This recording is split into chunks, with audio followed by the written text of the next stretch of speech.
Yeah, I did. Good.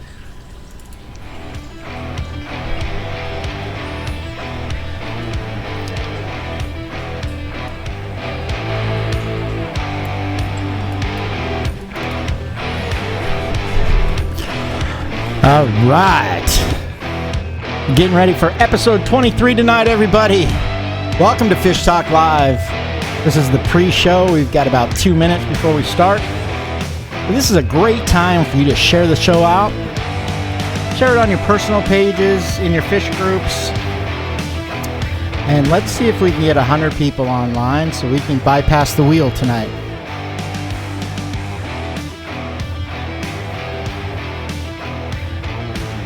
Yeah.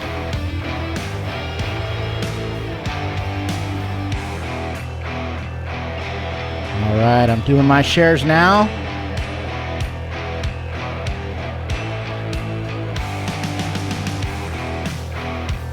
Here we go.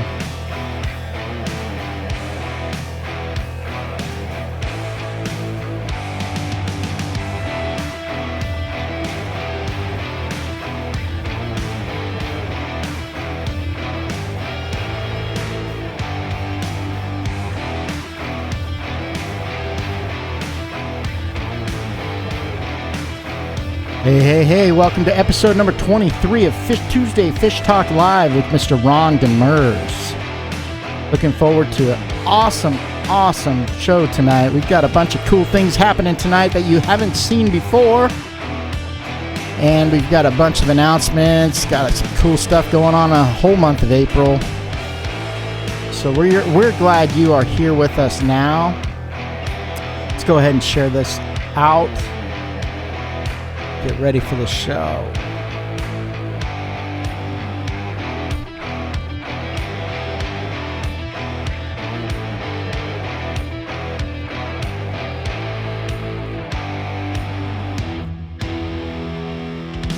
All right, here we go.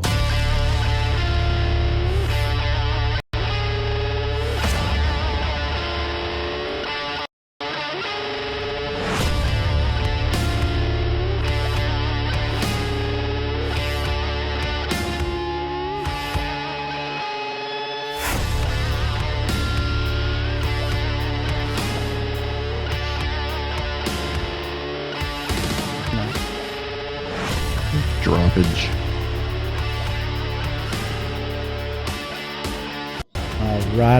All right, everybody.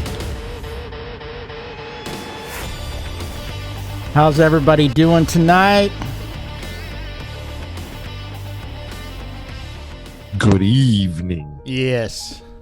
How's it going, everyone? Dave Gould here, and you are on Tuesday Fish Talk Live with Mr. Ron Demers.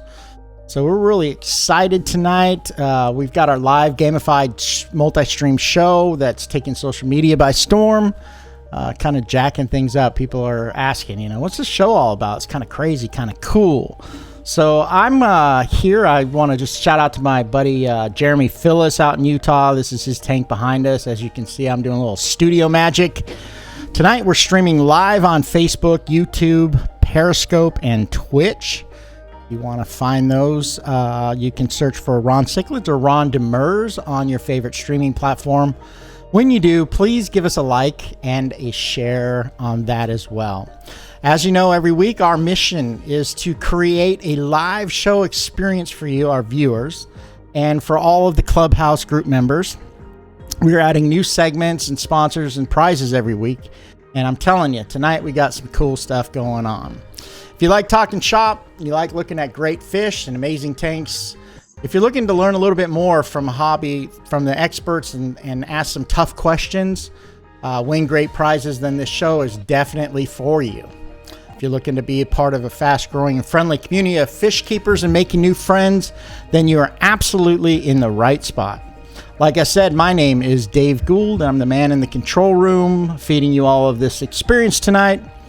And every week I get to introduce this guy. So get ready. Let's start clicking some of those reactions to the show.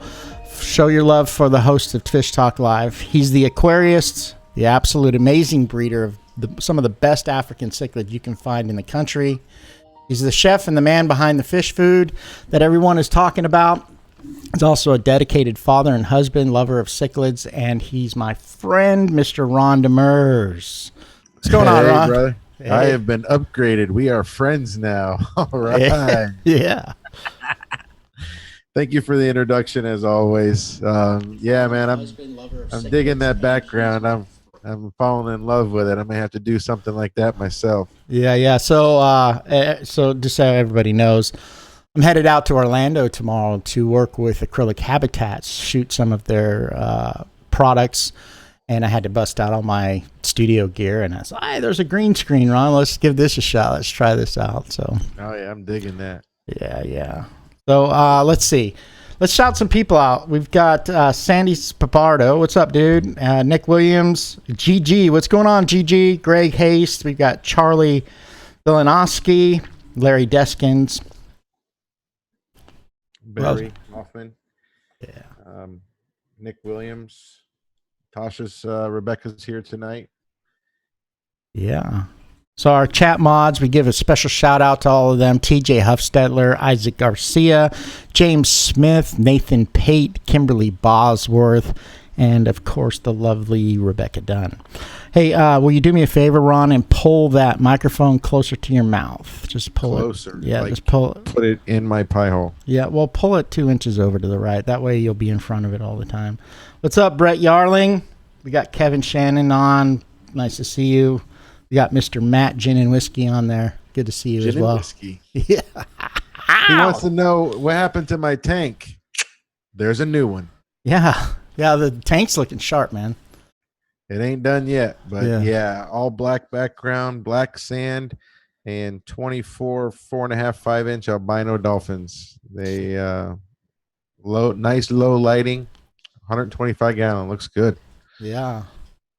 So let's see. We are only at about 46 people is what I'm showing. So let's just take a moment, share that out. Click that share button. Share it to where you think we can get to 100, because I'd really like to do that tonight. I'm really hoping that's what's going to go down. Let's take a look at what we got going on for tonight. It's episode number 23. We're talking about the fish of Lake Tanganyika. Ron's got a great setup for you all tonight. Let's see. Here's our flow chart.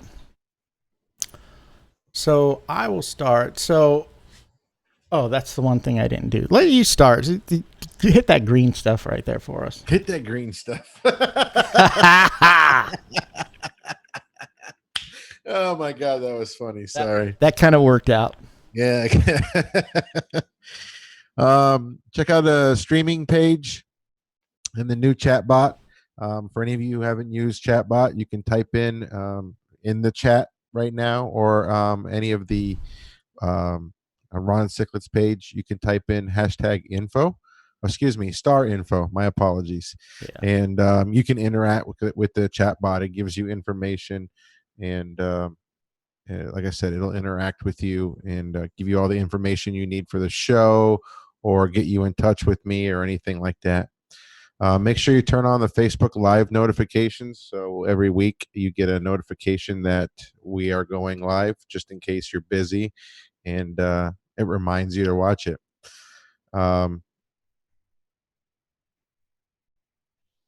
Yeah, so here I'm putting up the notifications.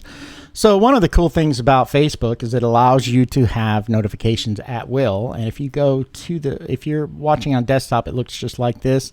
There's a little bell. You click that and you say select all. Every time we come on live, you'll get a notification. And I think it's a good idea, because sometimes we do these pop lives, or we give some stuff away. So anyhow, we got that going. If you have any questions or comments about the show, why don't you send a message either to Ron Cichlids' page or the Fish Talk Live page. Like I said, we're streaming on YouTube, and we'd sure like to have your like for that, if at all possible. Well, that's not what I wanted to do. I wanted to bring both of us back. I'm already lost. Ron, here we go. And let's see what we got. So if you want to play around with the spin to win wheel, I got a background just for that. Oh, well, let's see here. There we go. Look at that. If you want to play that spin to win wheel, you see it right there behind me, right there. Right there. You won't find it from a menu, so you have to know what the URL is. The URL is roncichlids.com, and then throw a / and wheel. So roncichlids.com /wheel. Play around with it. Obviously, you're not going to win anything, but you just kind of get to see how it works. The Fish Talk Live landing page can also be reached by just typing in fishtalklive.tv. So our sponsors we're continuing on with is Windrider Creations. Windrider has changed and their branding, and they're now known as Acrylic Habitats. You see a little bit later in the show what that's all about. We are also supporting ADA Tank Supply, Mr. James Smith, and Jeffrey Kirk. And they're in Springfield, Missouri. They're some of the hardest working guys I know. I mean, I wouldn't want to be loading 5,000 pounds of rock all the time myself personally, but maybe they got people. Yeah, they do a great job. They've got some dragon stone, some Japanese Sawyer. Surehu, yes, the black and with white veins, and it's beautiful, and some holy rock. Let's see. We haven't done any group shout-outs lately, and the reason we don't do a whole lot of those is because we want you to reach out to us and say, hey, shout us out, help us grow our group. There's some other great groups on Facebook, but there are nothing like the Ron Demers official Facebook groups, which include the Cichlid Clubhouse, the Mbuna Hangout, Lake Tanganyika Clubhouse, the Aqua DIY, Amazing Tank Showcase, Aquarius Marketplace, New World, Cichlid Hangout. And I haven't talked to you about it too much, Ron, but I have another group that I've been establishing called Cichlid 911. I thought that would be kind of a cool thing. Put all the sick questions and the dead fish. It would be nice if that's how it worked. Yeah. I hope it would. Yeah. The thing we see now, even with the separate groups, is people post whatever they want to whichever group they want. It'd be nice if we could try to keep that species specific. Yeah, we'll give it a shot. Let me change this background again. You know why? Because I got some really cool ones. Here's our episode one. Let's see. Let's shout out some groups, Ron. Go ahead with the Reds. Give a shout out to Frontosa Lovers, Scott DeFore, Southeast Fish Addicts by TJ Huffstetter, New England Cichlid Association, Paul Weiser, Malawi Madness, Roger Esparza. Yeah. It's a relatively small group, but growing. A shout out to Wicked OB Cichlids. Yeah. Cichlid Madness with Gigi. What's up, Gigi? Crown Royalty Cichlids, Nathan Pate. Fish Tubers Notification Squad, Darcy Lynn Edwards. And another relatively new group, it's growing, Girls for Fish by Brittany Cox. Yeah. And then the West Coast Cichlid Exchange from our moderator, Isaac Garcia. Yeah. So talking about New England Cichlid Association and our good friend, Mr. Paul Weiser. What's up, Paul? How you doing? Wishing you well. His group is the New England Cichlid Association, and they are a group of approximately 200 members nationwide, the New England Cichlid Association. They're also the host of the American Cichlid Association Convention that's coming up in July. ACA's convention is going to be held in Cromwell, Connecticut, July 18th and 22nd. They've got a ton of speakers, including Jim Cummings, Les Kaufman, Oliver Lucanis, Dr. Wayne Leibel, Dr. Adrian Indemora, hopefully I got that right, Dr. Paul Wassell, and our friend Larry Johnson. They also have a 4,000 square foot vendor room, a Biotope Cichlid Tanks competition, Saturday night banquet, multiple auctions, and I hear they're giving away a Ford F-150. Oh, wait, speaking of that, never mind. So...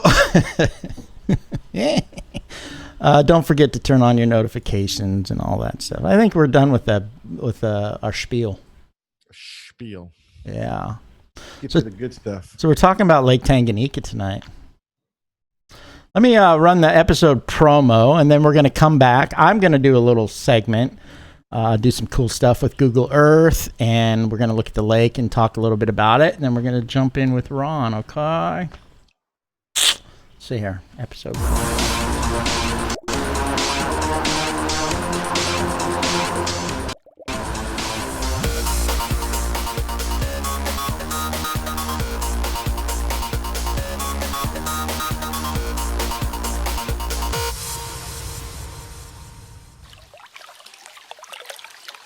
more impressive is the number of different species they share the lake with.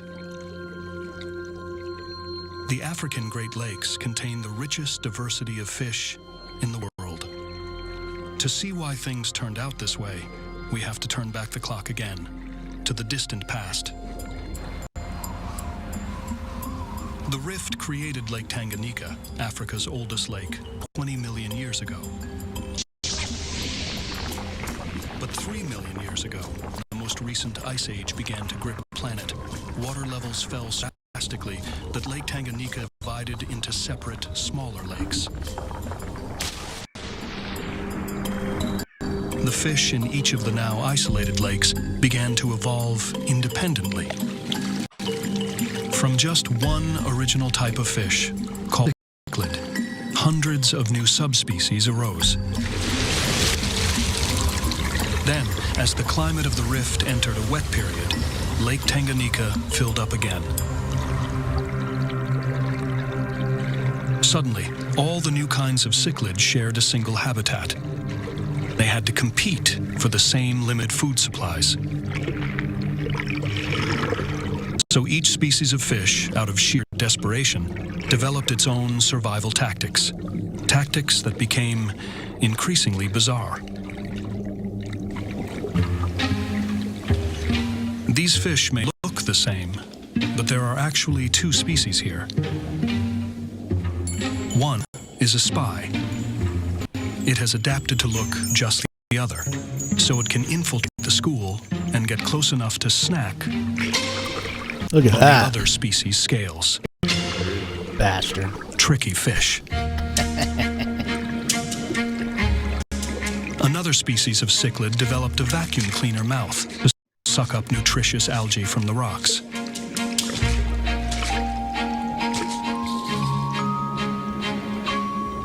And because big fish eat little fish, some mothers have developed a cunning way to keep their offspring close to home.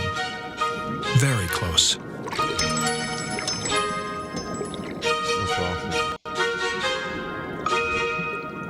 It was dramatic shifts in the climate of the Rift Valley that caused the explosion in cichlid species and led to the startling variety of fish there are today in the African Great Lakes. Okay, so what an awesome introduction there to Lake Tanganyika. Although I think the producer was a little confused because I did see some Malawis in there. Anyway, I'm going to switch us over right now. We're going to talk a little bit about this lake of Lake Tanganyika. So as you see here we go. Here's the Africa. We're looking at Africa. And let me zoom in a little bit. So as we go in, here's our Rift Lakes. It's in the eastern part of Africa. You've got Malawi here on the bottom. Tanganyika's in the middle, and this top one here is Lake Victoria. So what we're talking about is Lake Tanganyika, and let me just give you a few facts about Lake Tanganyika. Sorry, I was off the microphone. Basically, the primary inflows into this Rift Valley Lake are the Ruzizi River, the Malagarasi, and the Colombo. The primary outflows are the Lukuga River, and basically through the Congo River system, the water eventually flows out of Lake Tanganyika into the Atlantic Ocean. So the catchment area is 88,000 square miles. That's a huge lake. It is 418 miles in length, which is nearly within a few miles the size of Florida from top to bottom. Its width is 45 miles across. I'm trying to think of something that is relative to that. But anyway, almost 50 miles. The surface area is 12,700 square miles. Its average depth is 1,670 feet is the average, but it also is 4,800. The max depth is 4,820 feet. So this lake, as you know, is the second oldest freshwater lake in the world. It's the second largest lake by volume, and it's the second deepest lake. And the only one bigger is in Siberia, and that's Lake Baikal. So it's a pretty cool thing. It's got a lot of really cool areas. And so let's look at some of that. So, you know, one of the things I think I shared in an earlier episode was about Combie National Park. So let's just look here as I zoom into Combie right here. As you see, it's right there. Most every video that you've ever seen on Disney or whatnot about chimpanzees is filmed right there, just less than 2 miles from the shores of Lake Tanganyika. So that's really cool. Again, you've got the northern part, which is your Burundis, and you might hear that name associated with Frontosas. You have all these collection points going down, very large. It spikes around a few times and does that. Another cool thing here that we can look at, if I can get my Delio to work. Let's just kind of flatten that out a little bit, just like that. Come back. So to give you an idea where in Africa it is, over here is the Serengeti. So whenever you see the lions and the zebras and giraffes, that's over here, just south of Lake Victoria. To the north, there's Tanganyika, and then there's Malawi. So the 4 countries that border on that are Burundi, the Democratic Republic of Congo on the western side. On the eastern side is Tanzania, and on the south there is Zambia, excuse me. So that's what I got for you, just a little bit of extra facts about the lake. One of the cool things about the lake, and I'll just run this, is that the people are all about the fish. They eat the fish, they're on the lake, they make their boats and do all that. The wallpapers we're looking at right now are also available on Ron Cichlids. You can go on there and look for that blog post and download about 60 megabytes worth of really cool wallpapers on there. So let me bring Ron back, and Ron's going to tell you a little bit more about the Tanganyikan fish keeping hobby and some of the things, some facts about aquariums in Lake Tanganyika fish. So there you go, Ron. I'm going to turn it over to you. Thank you very much. Yes. Very good introduction. Lake Tanganyika is a very underrated lake. It's a beautiful, beautiful species of fish. Very diverse ecosystem. There's literally hundreds of unusual species of fish, crustaceans and invertebrates. They've evolved kind of in isolation over many, many, many thousands of years. And there's some organisms and critters in that lake that are unique to no place else in the world. Every day millions of people rely on this lake for their existence, whether it's for fish or the water or any of the resources that the lake has, mollusks. People rely on the lake. But, despite it being a world-class, I guess you can call it a reservoir, a lake, the biodiversity, the food, and the economic activity of all the people around it, the lake it's changing. It's not the lake it used to be. It's changing rapidly. And unfortunately, as we're going to discuss a little bit, is it may have a very turbulent future. And the tank has been the lake has been recently declared threatened. As of 2017, it was deemed threatened lake of 2017. It's been so adversely affected by human activity in the form of climate change, deforestation is one of the worsts, overfishing. These people are fishing the lake for 2 reasons: 1, for sustenance to feed their families, and 2, profitability. Most of the Tanganyikan fish are wild caught that you get in the hobby, and someone's got to catch them. Also, hydrocarbon exploitation. It's a beautiful lake, probably one of the most diverse ecosystems that you're going to find. That's just one of my favorites, always has been.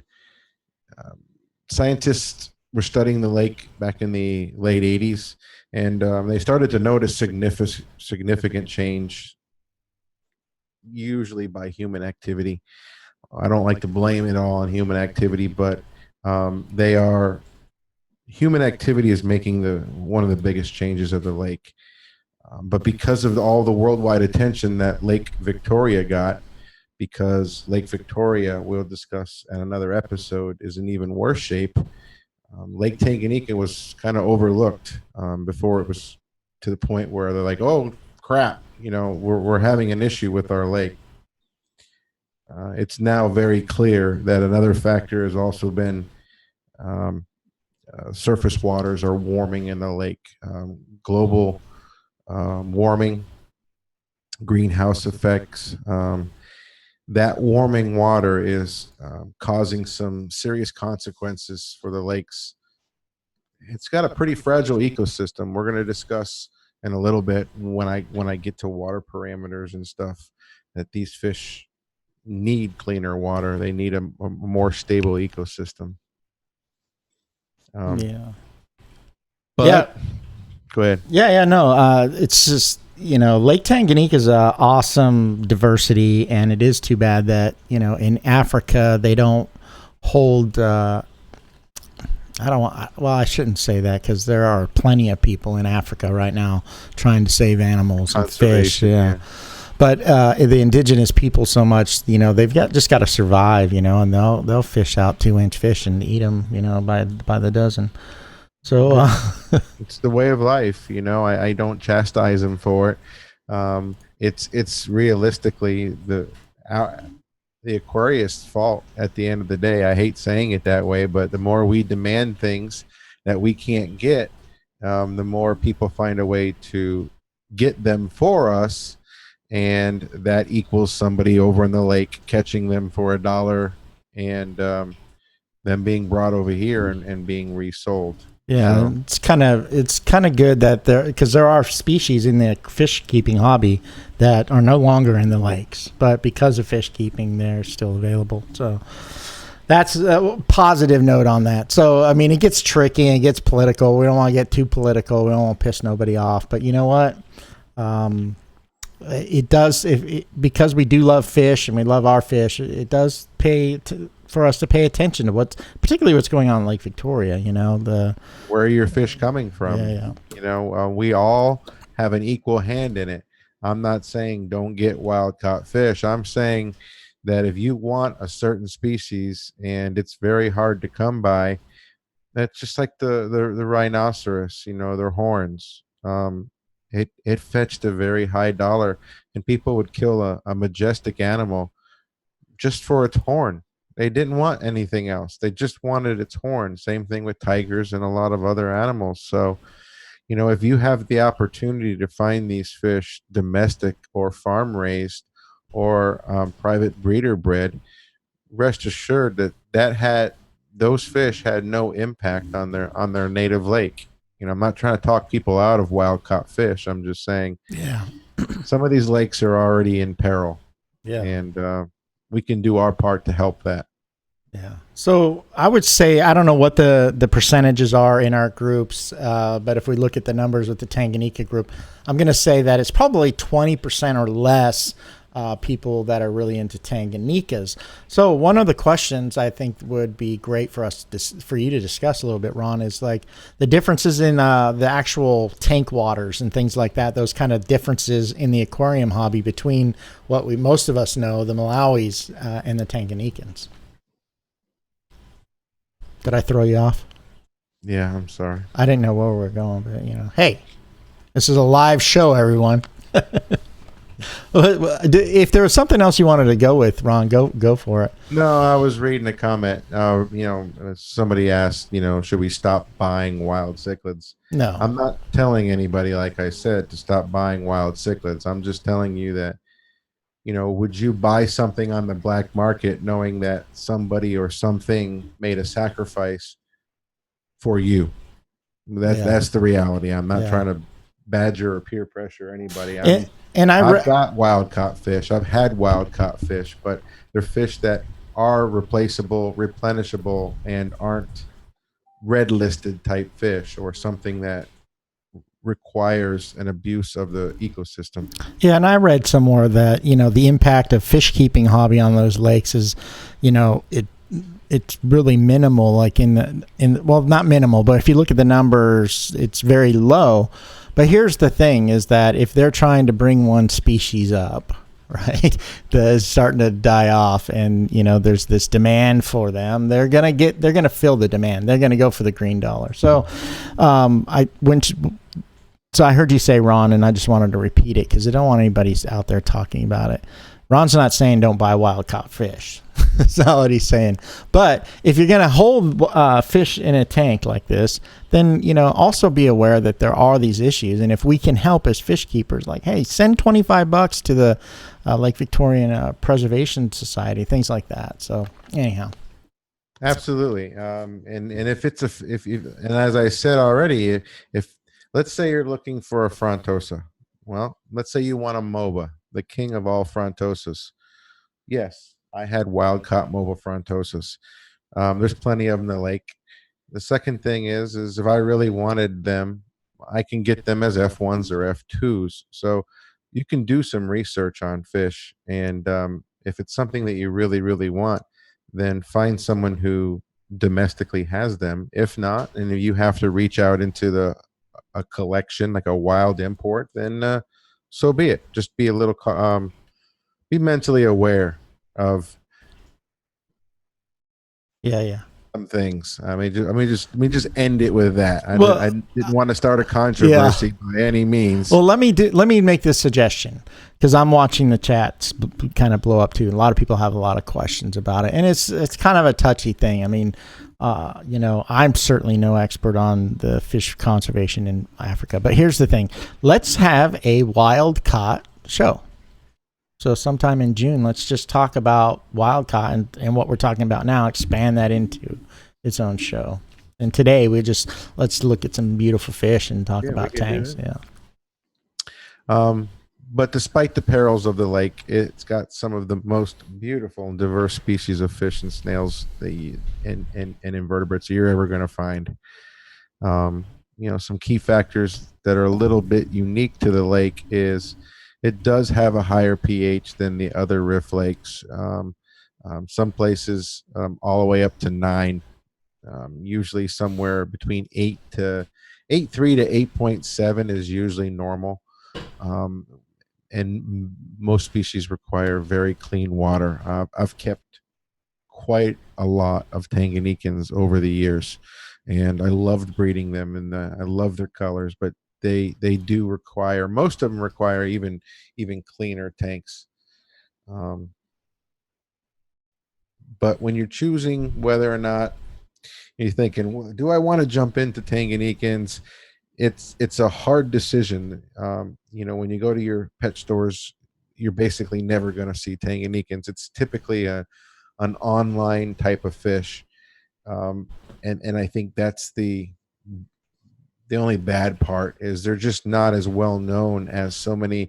They haven't been mass overproduced domestically, and along the lines of the wild caught. The reason is a lot of Tanganyikans grow slow. Fish like Calvis, Compressiceps, they grow about an inch a year, and I don't care how good you are at growing fish. That's about it. So if you decide, hey, Tanganyikans is something I want to look into, do yourself a favor. Do a lot more extensive research than you have on any other species of fish. They have very unique requirements, and they have a very unique compatibility chart, so to speak. It's not like Mabuna, peacocks, and haps. Let's say you just wanted to put them all in a tank, and it works for you, and that's fine. That's not going to work for a lot of Tanganyikans. You got a lot of different sizes, a lot of different aggression levels. So make sure you do a lot of homework to figure out which species get along with others, tank requirements, stuff like that. Some of the most popular Tanganyikans you guys probably have heard about, and this is only a fraction of them. I mean, there is so many, it'll blow your mind. The most popular, by all means, and everybody knows who they are, is a frontosa. Frontosas are the big zebra striped, majestic beauties. They are easily the most popular of the Tanganyikans, well known. You also have a big family of fish called trophists. They're primarily vegetarians. Beautiful fish, come in 6 different species, and then each species has collection point subspecies underneath of it. Beautiful fish. One of the most popular of the trophists, the picture is up, is a Trophis de Boise. It's a beautiful little guy, and then when they get bigger, they actually color morph. Brichardi, Lelupi, Juliochromis are also some very popular ones. You may even see every once in a while at a pet store. Some of the most majestic are the Calvis. Calvis compressiceps, not to be confused with the Malawi compressiceps. The Calvis are beautiful fish. So the compressiceps got a pointy nose. And then you can't talk about Tanganyika without talking about Synodontis catfish. Beautiful species of catfish that have all different colors and patterns and do very, very well with Africans. Those are some of the most common ones. There's a lot more than that. Most of these species are best kept in what you've heard me say before, species only tank. Some of your small fish, such as shell dwellers like gold ocellatus or brevis or similis, any of those, they're little guys. The males may not even see 2 inches, females an inch and a quarter, and they live in these little tiny shells. The snails that die in the lake, they take these little shells, and these little bulldogs will pick them up, and they'll put them in these little piles, and they live in there. Female lays her eggs in there, and the male guards it to no end. Whereas frontosas are more open water fish. They hang around the outside of rocks, and they prey upon smaller fish and other things that'll fit in their mouth. They get pretty big, 14, 15 inches. Let me run some of these pictures real quick, Ron, so we can kind of get an idea of what's going on. You got your, we talked about the Tropheus. Just tell us a little bit about these fish. I know you don't. There's so many. Everybody needs to know. There's so many species of fish, so many cool ones. It takes years to get all of these. And I don't think there's even one person on the face of the planet that would know every one. The scientific names on these guys, wow. This is a trophic species. Like I said, I am not keen on the exact names. I didn't write anything down, and these guys I'm not as familiar with. Firecracker, I think. Yeah. This is a trophic species. They're, like I said, primary vegetarians. This is a Synodontis catfish. Like I said, I don't remember what type that is off the top of my head. Of course, frontosas. You've got quite a few different versions of frontosas per collection point, whereas the Zaires, the fish in the Zaire region are more blue. You've got the ocellatus, little shell dwellers, beautiful fish. It's just very small. You got 7-stripe frontosas. You've got one species of frontosa that has 1 stripe more than everybody else. These guys are bottom dwellers. I think they're erectomotus. I probably butchered that. I'm sorry. They're like they got like a little buffalo, a unique head. They're like gobies, basically. They call them Tanganyikan gobies. And like I said, if I butcher some things up, don't beat me up over this, guys. Yeah. Other words, we're going to have you on the show. Yeah. This is a yellow mashi. It's one of a couple species. They got a red one, I've got a yellow one, and they've got an orange one, like the red bulu, basically. These are big fish. This is a crazy one. Look at those egg spots on that top dorsal. It's crazy. Yeah, beautiful fish. They get big. This is a trichoty, if I'm not mistaken, a benthochromis, one of the featherfin type fish that just have magnificent finnage. These guys get 5 to 7 inches, and you really got to wait on them to get that beautiful. And they're only really going to look like that. Most of these are only going to look as beautiful as they do in a species only tank, males and females of the same type. And that's kind of with a lot of Tanganyikas, right? A lot of Tanganyikas really do best when they're with their own, right? Absolutely. They'll show you their true colors when they have, their own type to show off to. I forgot what the name of that is. I don't know if it's a Niger ventus or not, but beautiful fish. Another trophies. I think that's the red Bemba. Mm-hmm. And then Calvis, black Calvis, one of my all-time favorites. I absolutely love them. But, to get a male at 5 inches, you're going to have about 3 years invested into it. They're beautiful, beautiful fish. Another Frontosa. There's that several different types of Calvis. There's Congo blacks, there's ink fins, there's white, there's Sumbus. Again. And let's just promo.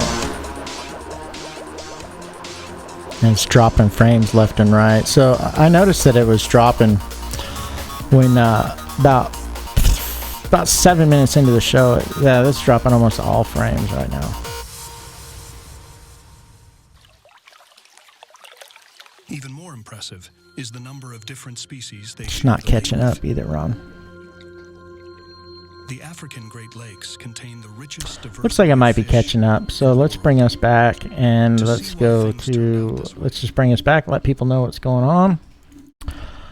All right, everybody. So we had a situation that came up this first time in 23 episodes that it actually fully crashed out. Blame it on the cat. Cat jumped on the computer, hit the Control-Alt-Delete button. Yeah, that's pretty much what I thought happened. I mean, it seems plausible, right?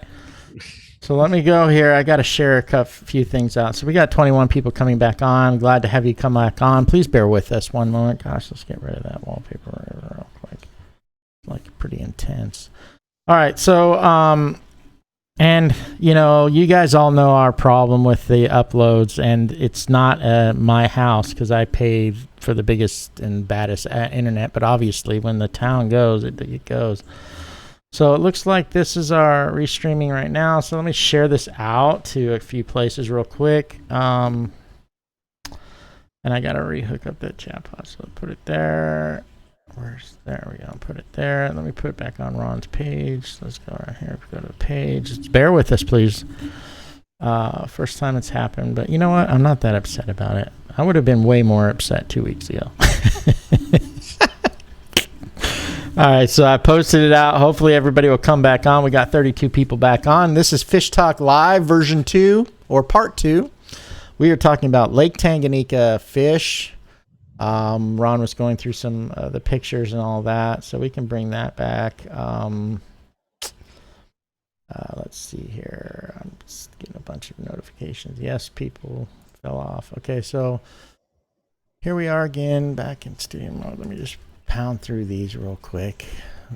We've got all the way through here. Ron's talking about these fish. Why don't you go ahead and here we go. Gold head compressiceps here. Compressiceps look very, very similar to the Calvis. They just got a little bit different forehead on them. Beautiful species, many different types. You got the gold heads, the golds. You have red fins. Quite a few other types that I didn't mention. Yeah, I'm sorry. I'm doing two things at once. Go ahead. I forgot the name of these guys. It starts with an E. I think Enana something. Beautiful sand dweller pit. He digs a pit, shows off to the female. Females are bland, silverish color, but just absolutely a beautiful species. And once again, does best as a species only. Yeah, there's quite a few species of those as well that fall under that family with a little bit different colors. Yeah. Beautiful. Look at that. That's awesome. Look at that polka dots. Those little gobies. So that's not a Photoshop there, huh? No, they come that way. Huh. All right. All right, everybody. Here we are. Sorry about that. Third time's the charm, huh, Ron? So I'm trying to figure out this technical problem. I'm thinking that perhaps there is we'll see. a problem in that the bulk of those pictures and pulling out of there. So we're going to bypass that.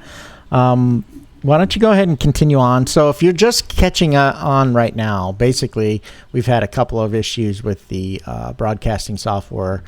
I'm thinking that it's a problem with the pictures. Actually, we haven't dropped a frame since we restarted, so this looks like it might be a little better connection. Why don't you go ahead and kind of wrap us up with this Lake Tang, or take your time or whatever. Just finish that. I'm not going to play the pictures though.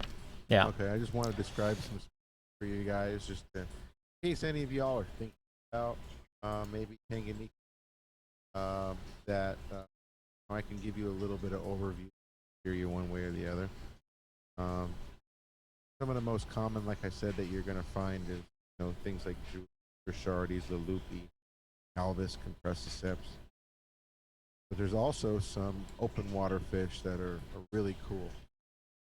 Got a special place in my heart for a species called Cichlids. They look like a sardine.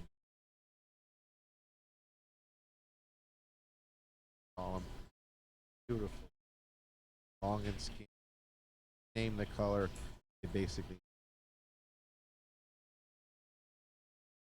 love them. Absolutely love them.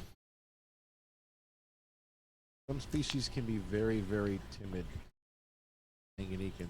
Most of them, from my history, have been aggressive. They can be, but one of the most timid is the frontosa.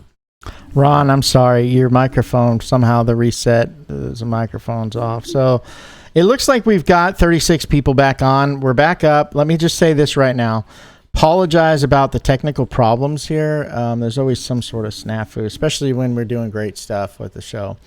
Ron's going to quickly go through the fish keeping aspects of some of these fish, and he wants to describe some of those. So go ahead, Ron. Sorry. I need you to also double check me on your microphone. Remember to do that. Sorry.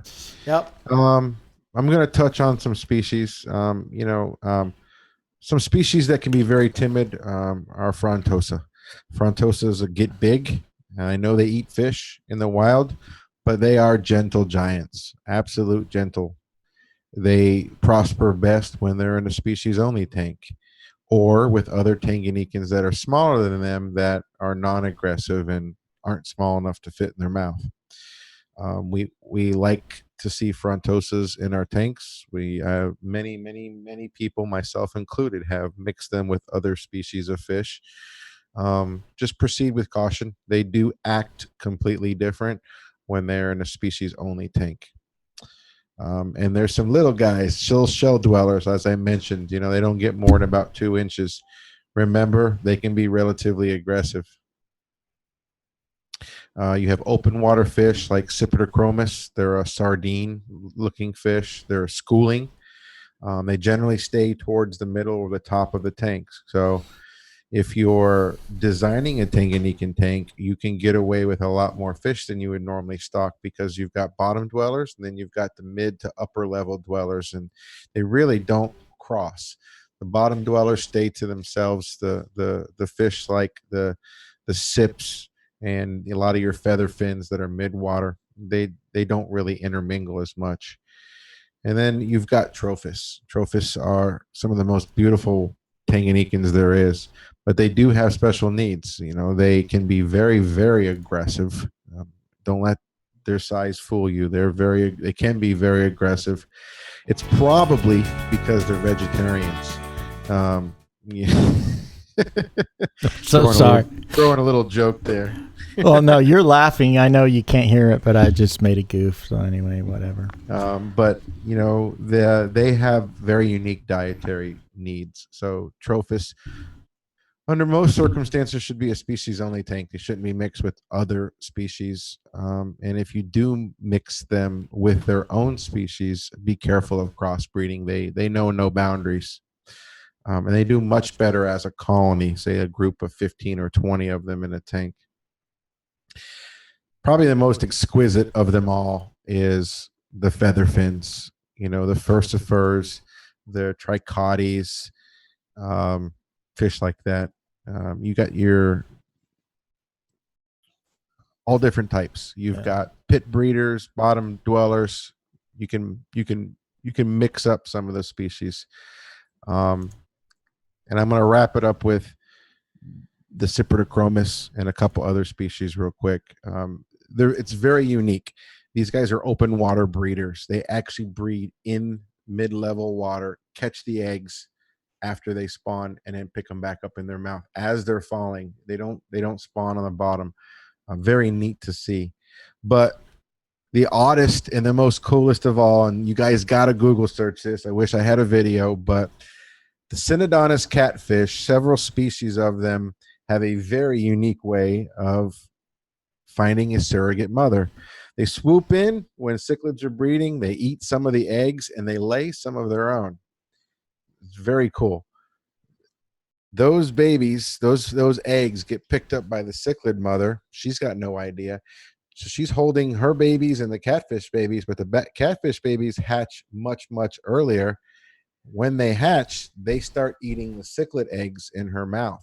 She's got no idea that she has these carnivores in her mouth.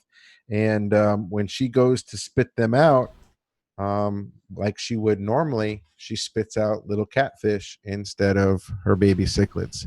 So it's amazing the way evolution has designed these fish to say, you know what, you don't spawn on your own.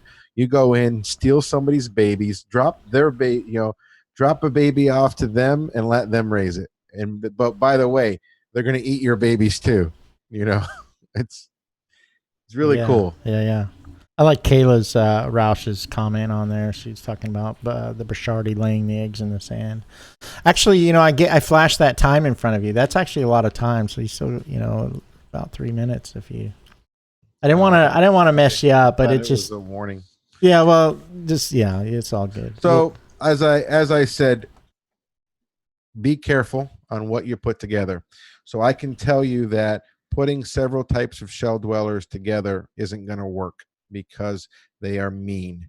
You're going to want, let's say you want shell dwellers. That's a great beginner's Tanganyika. You can do it in a 10-gallon or a 20 long. A 20 long is perfect. You need sand. These guys really, really, really prefer sand. And you need some shells, some big snail shells. In Florida, we have apple snails in our lakes. A pretty good size snail egg, a snail shell, a couple of them. And the male and female will go in and out of there, and they guard it like you would guard your house. Very easy maintenance, very low maintenance, very unique. They're very small, but watching them is beautiful. We have a colony of gold ocelotus, and I absolutely love them.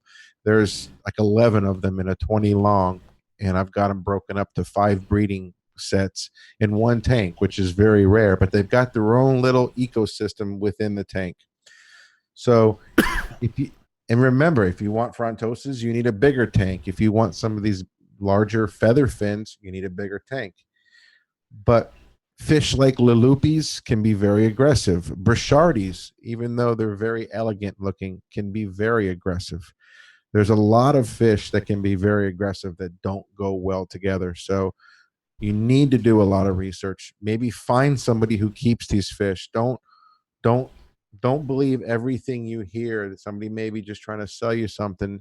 This is something I know very well, and I still spend months of research before I figure out what species to put together. I want to talk to people. I want people's opinions.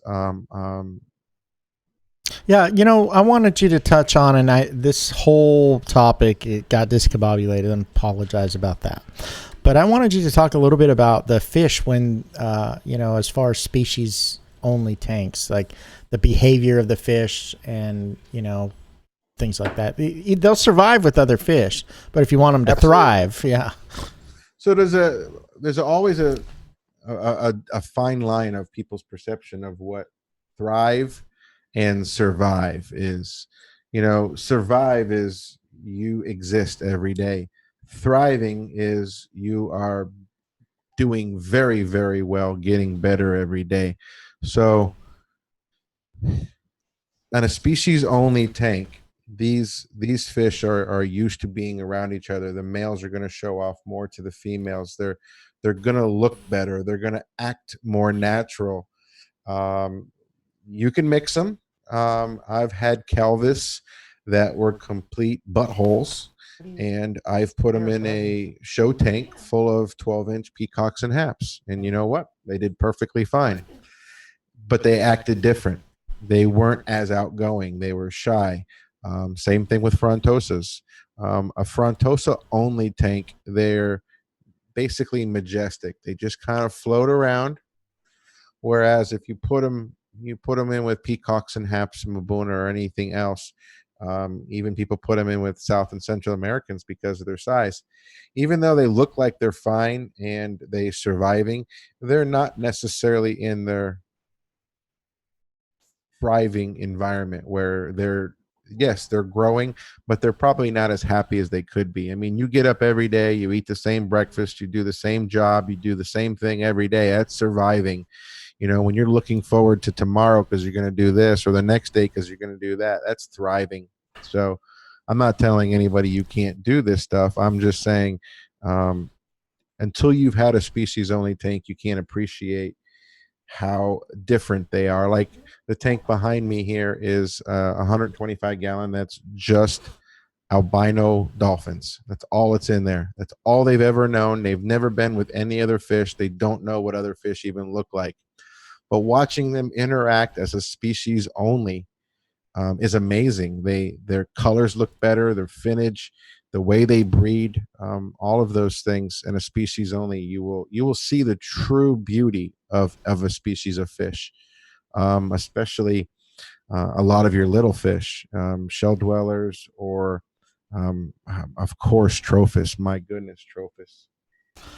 So this has been an awesome show, Ron. We've got a ton of questions. We opened up a bunch of questions, and there's some things we want to do with the show. So let's go ahead and call that for that, and we should come back to it again. Maybe that's what we should do. Like maybe later in the year, let's just pick a few. Just talk about Frontosa. There's just so many species. You could break it down to 4 episodes in a month, and we talk about 4 species, and they'll be completely different than the next 4 species. That's how interesting and diverse this lake is, and it's really, really a shame that they don't have more of a foothold in this hobby. I mean, they're amazing fish, absolutely amazing. I love Malawi, but Tanganyika fish put Malawi fish to shame. I'm sorry, guys. They do. Yeah. All right, everyone. So we are hoping that we can get a call in tonight to ask some of these questions. So as we do sometimes, we'll see what we can do for the caller.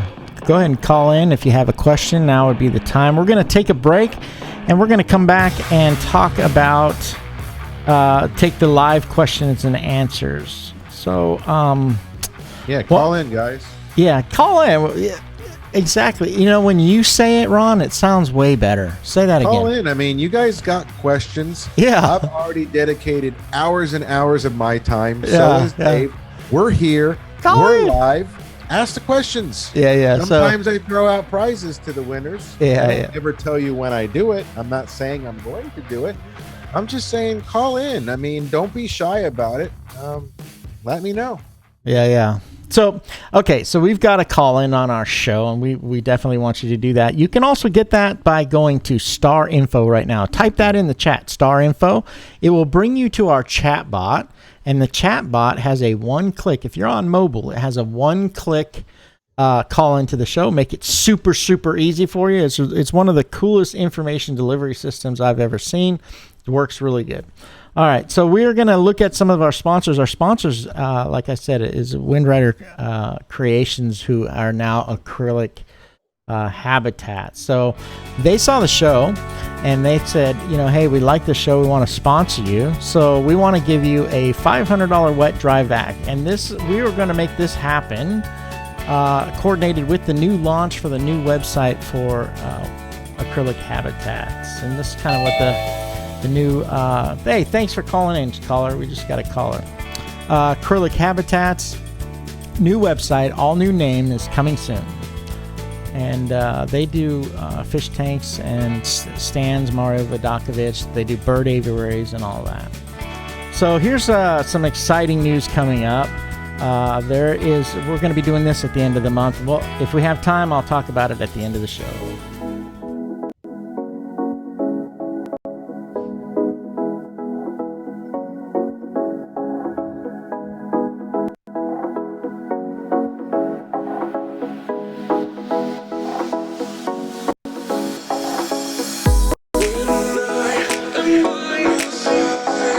All right, so a brand new show that's coming. It's a social media live stream show. It's the first one in the fish keeping.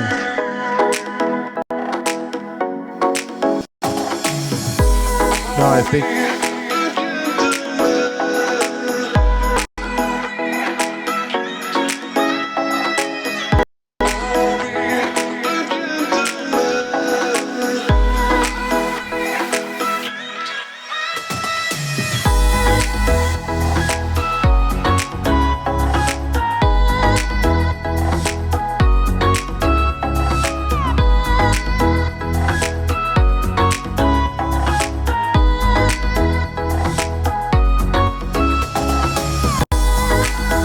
So we'd like to also mention ADA Tank Supply. Here is some pictures of some of their rocks. So ADA Tank Supply in Springfield, Missouri are aqua importers. They import a lot of beautiful rock, have great service, got a great selection, 30-day money-back guarantee. You can find them on eBay by searching for ADA Tank Supply. You can also look for them on Facebook. So we appreciate their support. And we'll be right back with the live chat, and questions and answers. Caller, remain on. Alan Douglas. I'm from Rochester, Illinois. Try Ron Cichlids, you guys. His fish are awesome. They're big, beautiful, vibrant. I got a couple of them in here. Also, his food. His food is unreal. They devour it. They splash me for it. That's the only bad thing I can say about the food is I get wet every time I feed them almost. But 5 stars all around. Get a hold of Ron. RonCichlids.com.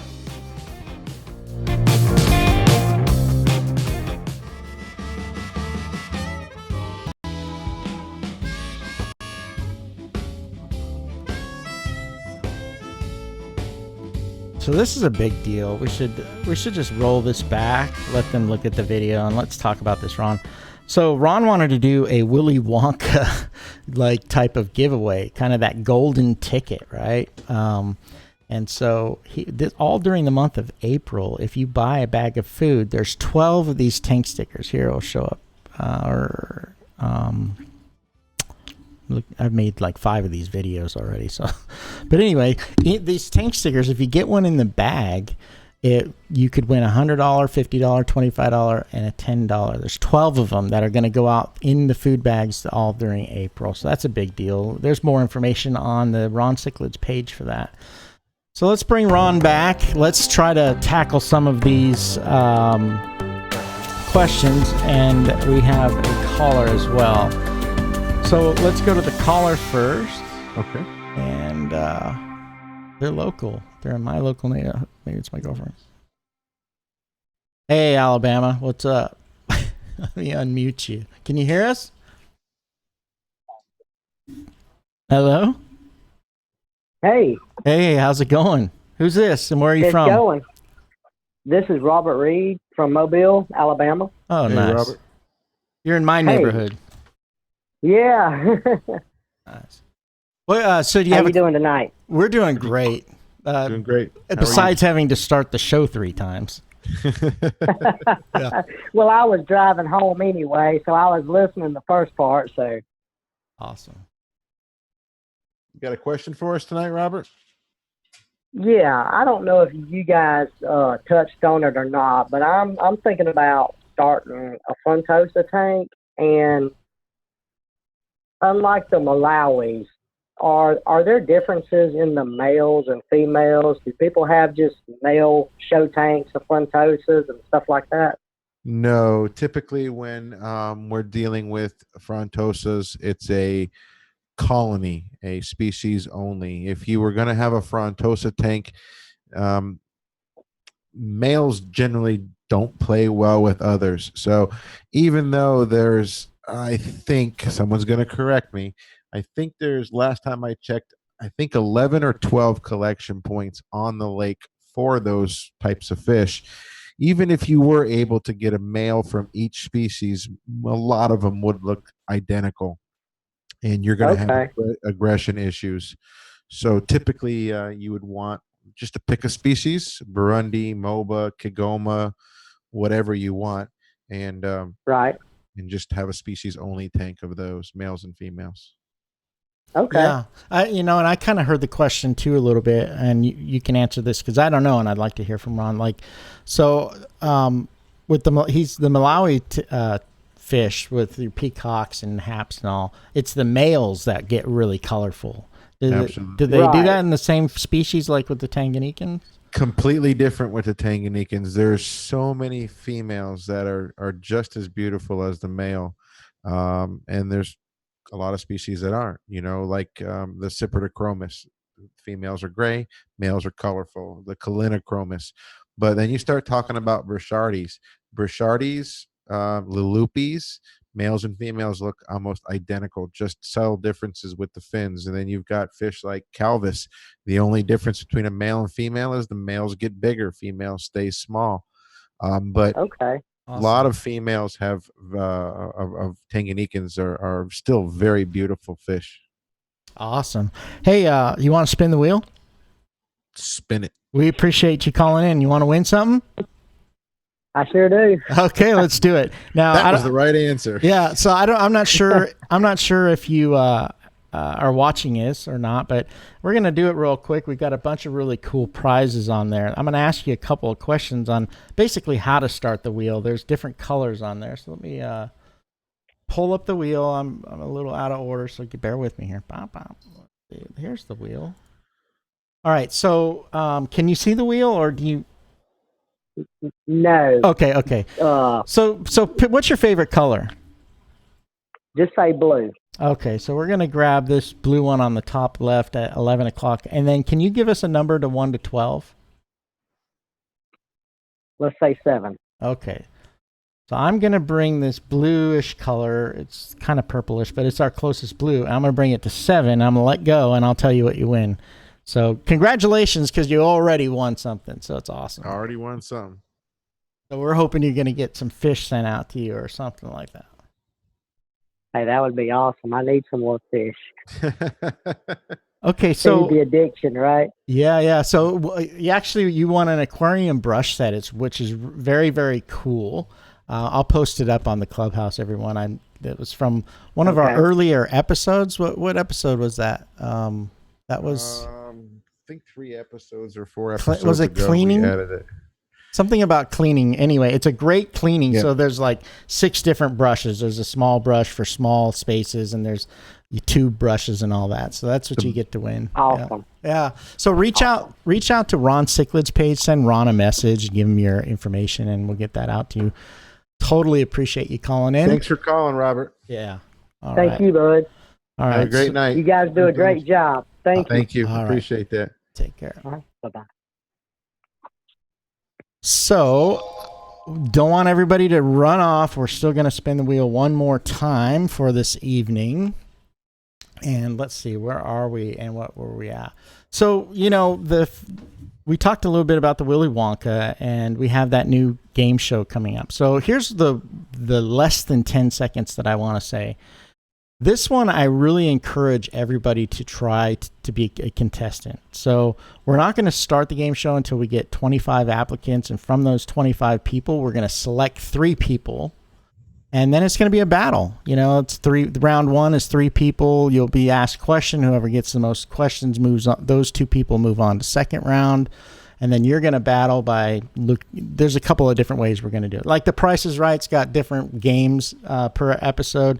We'll probably have some different ways to do round 2.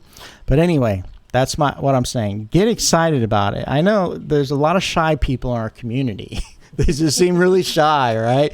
I'm not calling in or whatnot, This game show is there's nothing like it. And it's, it's gonna be awesome. So I'll grassroots. We need your all's support. We need your help. You know? Yeah.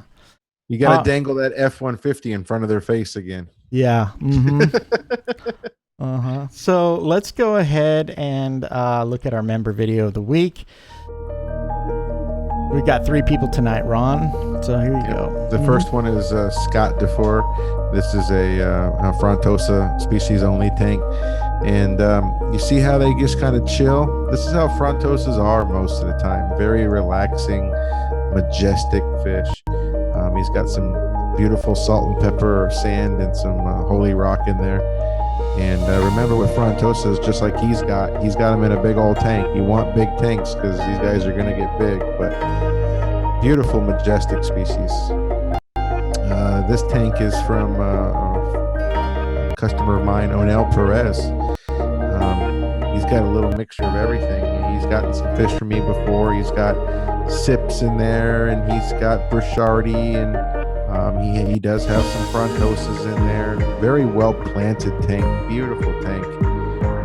I'm digging the aquascaping. It's really cool. And the fish love it. I mean, it all comes together. This tank is from Steve Piper. I really like this tank. It's got a diverse ecosystem where it's got the open water for the Frontosas, but then it's got the rocks for the Trophius and the Calvis and the Julies that are in there, and there's some Burchardi in there. And that aquascaping yields to kind of their native habitat. The smaller fish have places to go, and the bigger fish kind of hang out in the open. I really like what he did. It looks really good. It's got a good assortment of fish in there as well. So Mr. Piper is a new member with the Lake Tanganyika Clubhouse, and that is a sister group with the main Ron Cichlids Clubhouse. Welcome aboard. Yeah, so, let's just go ahead and do this. Yeah. Sometimes Facebook gets mad at me for using this edit that I did. I remixed it so that there wasn't any lyrics, right? But anyway, so we are going to give away some stuff right now. And here is what we're going to do. Are y'all ready for this? Are y'all ready for this? So the hashtag, why don't you tell them what the hashtag is, Ron? Hashtag Tang. T-A-N-G. Tang. Hashtag Tang. Yeah. So I'm going to let this music play. Go ahead and throw in your hashtag Tang right now. Put it into the chat because I'm going to use those chats and pull the next spin to win. And yeah. It's too bad you can't hear the music, Ron. I know. Yeah. We got some reggae going on now. You get a jam out. I don't. I get headphones like a little jam. So let's see. All right, since we're a little tight on time, get that in there right now. Hashtag Tang. T as in Tom, A-N-G. Yeah. Tang. Yeah. That's the Punachromus Lake Tanganyika. Anyhow. All right, then. Let's go ahead and pull up. I'm having actually a lot of fun, even with having to restart this dang thing 20 times. That's what the show's about. That's enough reggae. Having fun and giving shit away. All right, we're done with that reggae right now. I'll tell you that. So anyway, it's hashtag Tang. This is what we do is we pull up some of our software. Let me just pull up. Why don't you tell them about this real quick? I'm going to send this over. Oh, this raffle. Tell them about the raffle. So we're gonna get back on the swing of running raffles and on our groups. Kim Bosworth is gonna head that up. But be on the lookout. First big prize we're gonna do raffle wise is gonna be a Eheim Pro 4 Plus 600. About a $200, $220 canister filter, one of the premier canisters on the market. We're going to be doing a raffle very soon for that. And keep your eyes out for all new raffles. Where, like I said, we're going to have at least one or two a week, and We're going to try to keep you guys engaged and bring real nice prizes or raffle prizes to the table, so to speak. Yeah, that's something we talked about today. We're kind of thinking about how you could do that, Ron, and I think it's smart. People love raffles. It's a way, Okay, so this raffle's what? How many spots at? I think it's probably going to be 10. I think we said $10, and it's going to be like 35, I think. 35, 40 spots, something like that. I Yeah. mean, and then the basically, so this is how it works. So, you've got a $10 ticket, and you've got 1 in 35 chance of winning a $200 filter. You can buy as many tickets as you like. That's how raffles normally work. And then whatever other proceeds that we technically get from the raffle, it's usually a little buffering on there, goes back to the show to pay for the things that we need to broadcast the show and keep the show going. So the raffles aren't just for you winning something. It's also to help continue the show and help feed the software and other things that we need for the show. Yeah. So look for that. That's going to happen within a week from now. It's a $200 filter, $220 or something like this. Eheim Forum. I have an Eheim, so I can faithfully say I love it. It's one of the best. You can put more media in that thing than anything else. So that's coming up. Look for these. There hasn't been a bad thing to say about Eheim in the 26 years of I've been keeping fish. I mean, So let's go ahead and get this Tang winner. So this is how we do this. You all seen this before, right? See, I pick up my name. Yeah. I never win anything. So here we go. We're going to go with this top one here. Okay. And then we have to run it real quick to clear it through. Oops, I got to tell it where it's from. So this first one this doesn't count. And now I have the hashtags. It's just some weird thing. And we are looking for, so you can see here, the hashtag is going to be Tang, T-A-N-G. So there we go. Our next spin to win spinner, who's going to be a winner. Oh, God, that was cheesy, huh? Let's unblock that. Is going to be, thank you very much. Put that back on Tang.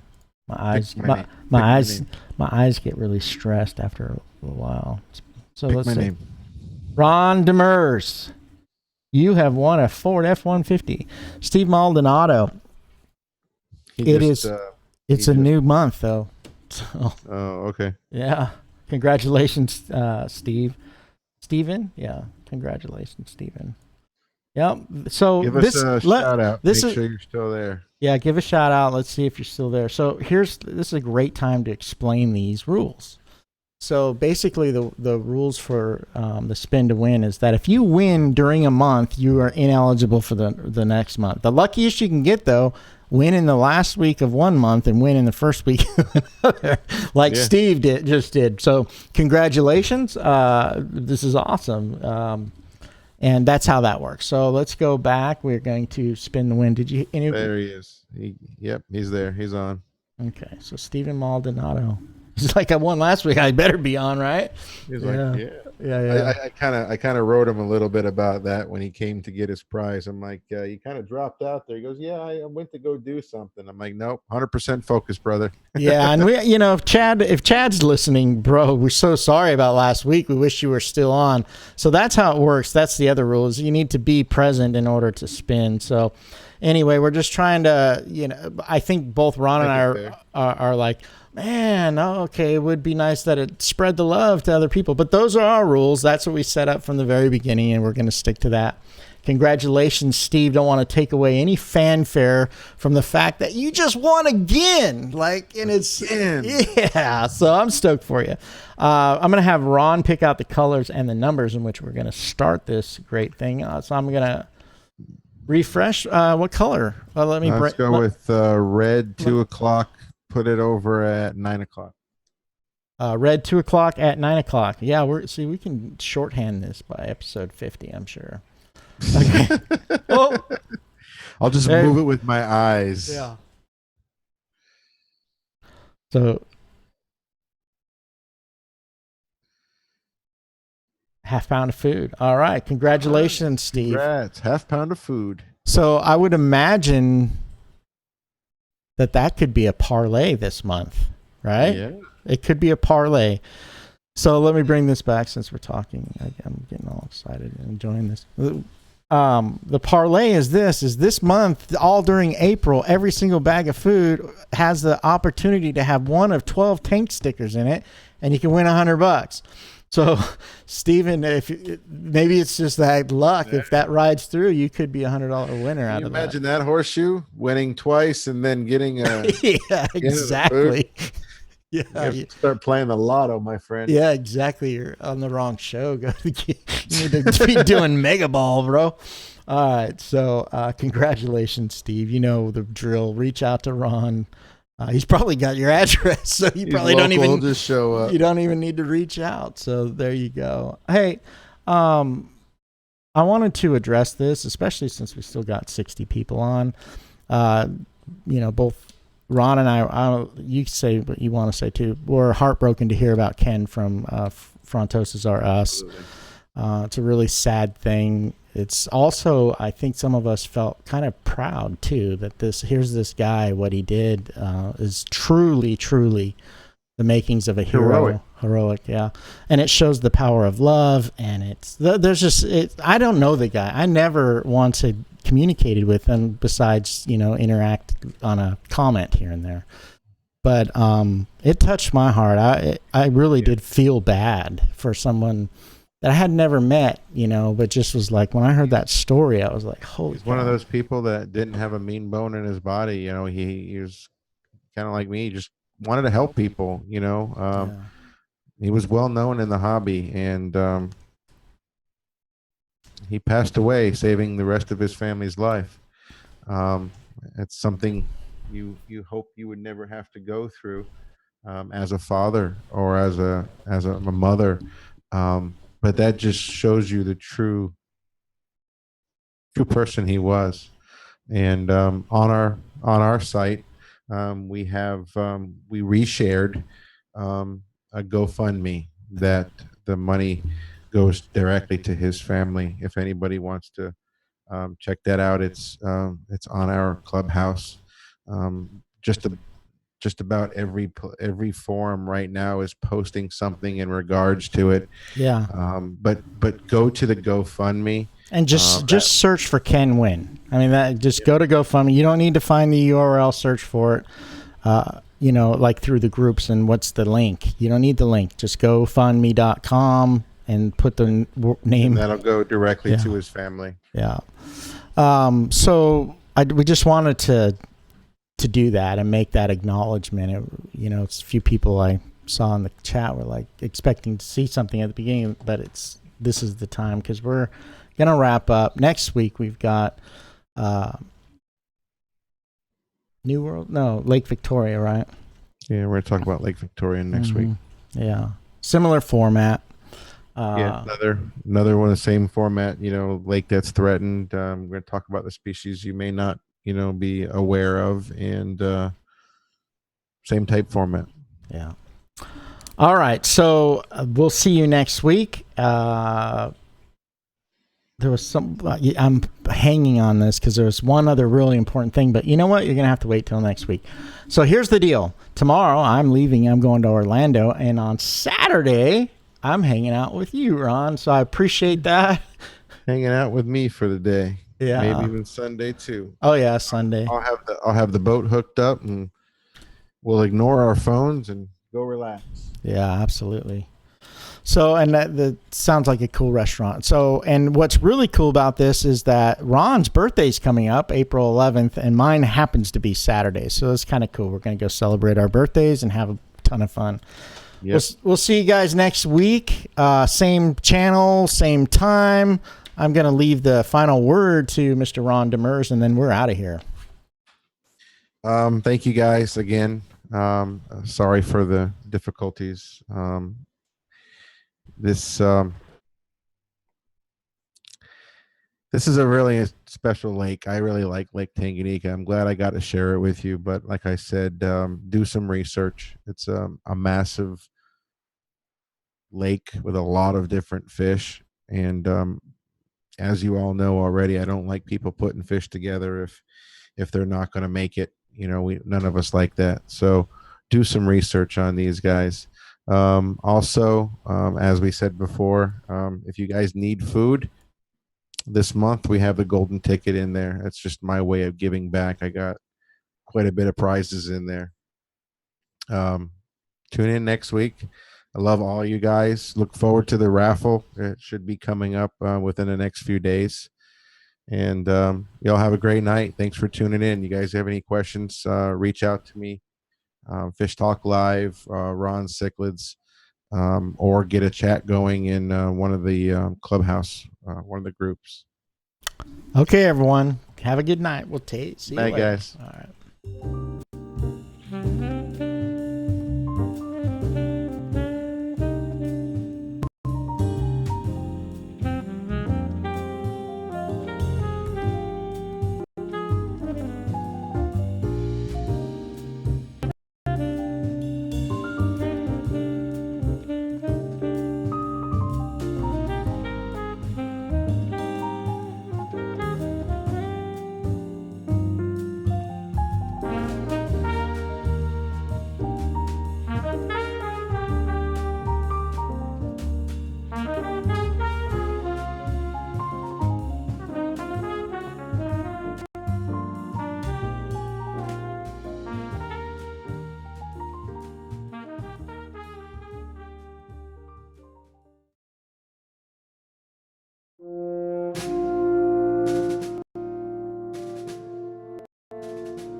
Hey everyone, just wanted to say I am proud of the time I spent in the United States Navy. This is a great country, made great by the men and women who serve and have served in the United States Armed Forces. From the sacrifices of our fathers and grandparents to those of you who are currently serving on active duty, it is my honor and pleasure to offer a special discount to our veterans. If you are active military or a veteran, please let me know so I can do my part and honor you for your service. I love this country, and it's made great because of the men and women who have served in the armed forces. If you are a veteran and a business owner, check out veteranownedbusiness.com.